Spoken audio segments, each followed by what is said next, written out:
Sir అలాగే చంద్రబాబు గారు అమరావతి కోసం చెప్పేటప్పుడు అంటే చాలామంది వైసీపీ నాయకులు ఒక మాట అయితే చెప్పేవారండి. అమరావతి యాక్చువల్గా చంద్రబాబు నాయుడు గారు ఎంచుకోవడానికి కారణం ఏంటంటే రియల్ ఎస్టేట్ బిజినెస్ చేయడం కోసం ఆయన తీసుకున్నారు.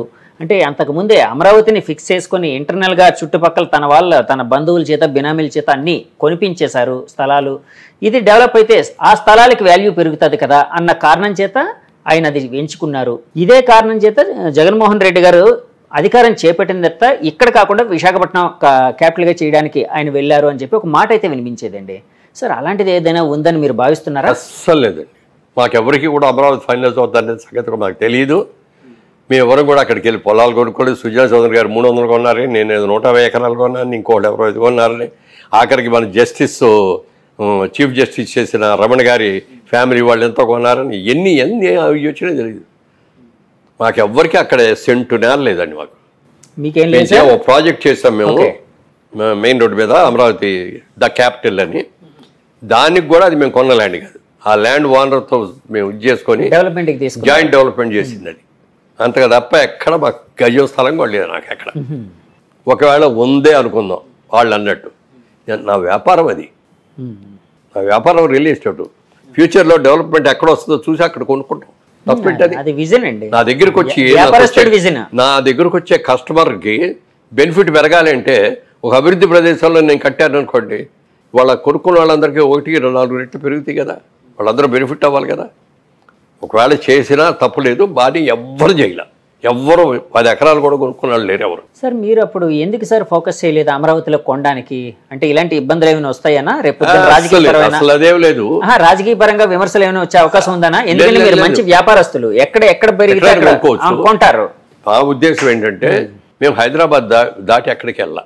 ఎందుకనంటే మనం చేసే ప్రాజెక్టులు చేసేసి కోట్లు సంపాదించాలని ఆశలు మాకు లేవు. నీతిగా చేయాలి, నిజాయితీగా చేయాలి. ప్రతిదీ మన అందుబాటులో, మన చెప్పుచేతల్లో మనం చూసుకుంటూ చేయాలి. ఇప్పుడు చాలా స్ప్రెడ్ చేసామనుకోండి, అన్ని ఎంప్లాయీస్ మీద పెట్టేయాలి. వాడు మంచి చేసినా చెడు చేసినా మాకే వస్తుంది. ఎప్పుడు కూడా అతిథికి వెళ్ళొద్దు. మనం లిమిటెడ్గా చేస్తున్నాం. మనం చేసేది కూడా నీట్గా చేసుకోవాలి. ఎక్కడ ఏ ప్రభుత్వ ఆస్తులు మనకు వద్దు. రైతుల దగ్గర నుంచి క్లియర్ ల్యాండ్స్ కొనుక్కుందాం, డెవలప్ చేసుకుందాం అని చేశాం. కాబట్టి అక్కడికి వెళ్ళాలనుకోవాలి. కాకపోతే ఏంటంటే రాష్ట్ర విభజన జరిగింది, ఒకటే ఆంధ్రప్రదేశ్ అనుకున్నది. తెలంగాణ విడిగా, ఆంధ్రప్రదేశ్ విడిగా 2 రాష్ట్రాలుగా చీలినాయి. కాబట్టి మనందరం కూడా అక్కడి నుంచి వచ్చిన వాళ్ళం. కాబట్టి ఒక వైజాగ్ను, ఒక విజయవాడ మనం కూడా చేస్తే బాగుంటుందని ఒక ఆలోచనలు వచ్చి కొందామని వెళ్తే అప్పటికే రేట్లు పెరిగిపోవడం వల్ల కొనలేకపోయాం. సరే ఏదో దొరికింది, జాయింట్ డెవలప్మెంట్ చేసాం. అంతకుమించి ఏమీ చేయలే. వైజాగ్లో కూడా ఏమీ కొనలేదు. మాకు అక్కడ ఆటోమొబైల్ బిజినెస్ ఉంది, మారుతి కార్ డిస్ట్రిబ్యూటర్స్, మాకు షోరూమ్స్, వర్క్షాప్స్ అయ్యాయి. వాటికి కావాల్సి కొనుక్కున్నాయి, మార్కెట్ రేట్లో కొనుక్కున్నాయి. ఇది కూడా గవర్నమెంట్ ఇచ్చిన ఏం కాదు. అంతగా మినహాయిస్తే వ్యాపారం కోసం, రియల్ ఎస్టేట్ వ్యాపారం కోసం ఎక్కడ ఒక గజం కూడా కొనాల ఆంధ్రప్రదేశ్లో. సార్ ఇప్పుడు అంటే తెలంగాణ, ఆంధ్రప్రదేశ్ 2 స్టేట్స్గా విడిపోయింది. సరే, ముందు చంద్రబాబు గారు జమానా 5 ఏళ్ళు అయింది, తర్వాత జగన్ గారు జమానా, మళ్ళీ ఇప్పుడు 2024లో ఇప్పుడు కూటమి వచ్చింది, చంద్రబాబు గారు మెయిన్గా. సో రియల్ ఎస్టేట్ పరిస్థితి ఎలాగుండే అవకాశం ఉందని మీరు భావిస్తున్నారండి? ఎందుకంటే ఆ విజన్ అనేది మీకు ఉంది కాబట్టి అడుగుతున్నారండి. రియల్ ఎస్టేట్ అనేది ఇవాళ రోజున ఏదో కోట్లు ఈజీగా సంపాదించవచ్చు, తెల్లారిపాటికి వచ్చేస్తాయి అనుకోండి. చాలామంది వచ్చారు, చాలామంది చేశారు, చాలా తప్పులు చేస్తారు కొంతమంది. దాని మూలంగా చాలా ఇబ్బందులు కూడా వస్తాయి. రియల్ ఎస్టేట్ ఇక్కడ హైదరాబాద్ వరకు చూసుకుంటే ఇవాళ డిమాండ్ కంటే సప్లై ఎక్కువ ఉంది. వాళ్ళు సప్లై ఎక్కువ వచ్చేప్పుడు అవసరానికి 100 బిల్డింగ్లు కావాలనుకోండి, 200 బిల్డింగ్లు కడితే ఏమవుద్ది? అలా ఓవర్గా కన్స్ట్రక్షన్ చేసేస్తున్నాం ఇక్కడ అందరం. ఓకే, ఓవర్ఫ్లో అనేది ఎక్కువైపోయిందండి. ఎక్కువైపోయింది. ఆంధ్రప్రదేశ్లో ఎలా ఉండబోతుంది? ఆంధ్రప్రదేశ్లో ఇప్పుడే కాబట్టి రాబోయే ఏళ్ళలో చంద్రబాబు నాయుడు గారి హయాంలో చాలా బాగా జరుగుతుంది. కాబట్టి వెళ్ళి కొనుక్కుంటారు, కొనుక్కునే వాళ్ళందరూ కొనుక్కోవచ్చు. ఎందుకంటే ఆ మధ్య అది ఒక్క క్యాపిటల్లో అమరావతిలోనే కొనక్కర్లా, మీ ఇష్టం. మీరు చెప్పిన టౌన్, ఎనీ టౌన్ కొనండి, రాష్ట్ర విభజన అభ్యంతరం వస్తుంది. ల్యాండ్ నమ్ముకొని ల్యాండ్ మీద పెట్టి ఇన్వెస్ట్ చేసిన వాళ్ళకి అందరికీ మంచిగా జరుగుతుంది తప్ప ఎవరూ నష్టపడు. అంటే 2019 నుంచి 2024 వరకు జగన్మోహన్ రెడ్డి గారి పరిపాలనలో విశాఖపట్నం కావచ్చు, ఇంకా చాలా చోట్ల కావచ్చు, ఆంధ్రప్రదేశ్లో రియల్ ఎస్టేట్ రంగం కుదేలైపోయింది, దెబ్బతిందని రకరకాల వాదనలు అయితే, మాటలు అయితే వినిపించాయండి. సో ఒకవేళ అదే నిజమని అనుకుంటే, అంటే నేను నిజమో కాదని చెప్పట్లేదండి, నేను కన్ఫైన్ చేయట్లేదు, నేను జడ్జిమెంటల్గా ఏం చెప్పట్లేదు. ఒకవేళ అదే నిజం అనుకుంటే చంద్రబాబు గారు వచ్చిన తర్వాత అది ఏ విధంగా పెరిగే అవకాశం ఉందని మీరు భావిస్తున్నారు? డెఫినెట్గా క్యాపిటల్ పెరిగినప్పుడు ఆటోమేటిక్గా పెరుగుతుంది కదండి. కొత్త ఇండస్ట్రీస్ వచ్చినప్పుడు ఆటోమేటిక్గా పెరుగుతుంది కదా. కొత్త ఇన్స్టిట్యూషన్స్ వచ్చినప్పుడు కొత్తగా పెరిగితే కదా. మరి అందరి మంది మంచి మంచి కాలేజెస్ వచ్చిన తర్వాత మన పిల్లలందరూ బ్రహ్మాండంగా చదువుకుంటారు కదా. వాళ్ళందరూ ఉద్యోగాలు చేయడానికి కావాల్సిన వసతులన్నీ ఇక్కడే దొరుకుతాయి కదా. అట్లా జరిగినప్పుడు పెరగకుండా ఎట్లా ఉంటుంది, విపరీతంగా పెరుగుద్ది. ఆయన దీన్ని అమరావతిని ఒక ఇంటర్నేషనల్ సిటీ లాగా చేద్దామనే ఆలోచనలో ఉన్నారు. ఓకే, డెఫినెట్గా చాలా బాగుంటుంది. సార్ అమరావతి విషయం అంటే ఒక మాట గుర్తొచ్చింది సార్. అప్పట్లోనే అమరావతి ప్రకటించిన వెంటనే చుట్టుపక్కల ల్యాండ్స్ వాల్యూ విపరీతంగా పెరిగిపోయింది.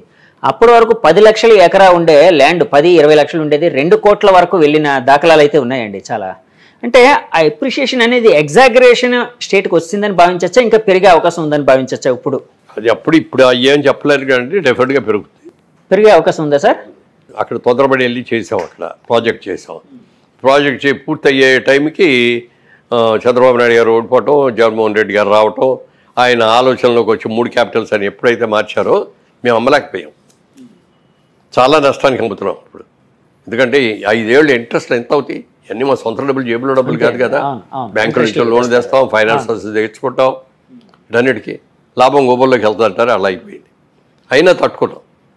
ఎక్కడ ఒక్క రోజు కూడా పని ఆపలేదు, పర్ఫెక్ట్గా చేస్తాం. మా దగ్గర కొన్నాళ్ళందరికీ డెలివరీ కూడా ఇచ్చాం.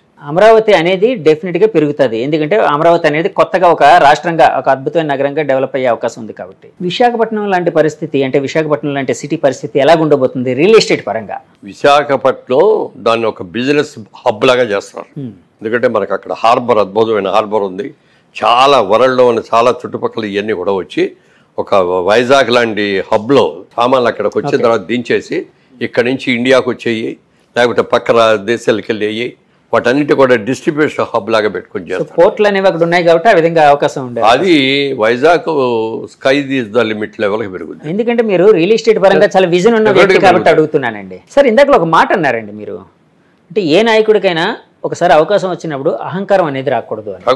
ఒకవేళ మీరన్న మాటనే ఏకీభవిస్తూ ఒకవేళ ఓకే నిజమని అనుకుందాం ఫర్ ఎగ్జాంపుల్, సరే అప్పుడు జగన్మోహన్ రెడ్డి గారు ప్రభుత్వం కొంచెం అహంకార పూరితంగా ప్రవర్తించింది, 150 సీట్లు వచ్చినప్పుడు అని అనుకుంటే, మరి ఇప్పుడు 164 సీట్లు వచ్చినా ఈ ప్రభుత్వం అలాంటి ధోరణికి వెళ్ళే అవకాశం ఉంది? అస్సలు లేదు. ఉండదా సార్? అస్సలు 1% కూడా ఉండదు. ఆ జయం చంద్రబాబు నాయుడు గారు అర్ధరాత్రి పాటు నిద్ర లేపితే కూడా అమరావతి లేకపోతే పోలవరం వీటి గురించే మాట్లాడతాడు ఆయన. రాత్రి నిద్రలో కూడా అయ్యే ఉంటాయి తిరిగి ఆయనకి. అసలు ఇది ఉండదు. ఎవరైనా ఆయన చంద్రబాబు నాయుడు కాదు, ఎవడైనా సరే వాళ్ళ దగ్గర డబ్బులు వచ్చేసి తలక ఎగరైతే ముట్టుతాడు దేవుడు కూడా, ప్రజలు కూడా ముట్టుతారు. లోకేష్ గారిని ఎలా చూడబోతున్నారు? లోకేష్ గారు అద్భుతంగా కష్టపడు పప్పు అని పిలిచారు అందరూ కూడా, హేళన చేసి. ఆయన పాదయాత్ర చేసి ఆయన మనిషి వాళ్ళు మాట్లాడిన విధ కానీ నిర్ణయాలు కానీ ఎంత ఎక్సలెంట్గా చేశాడు చెప్పడానికి లేదు.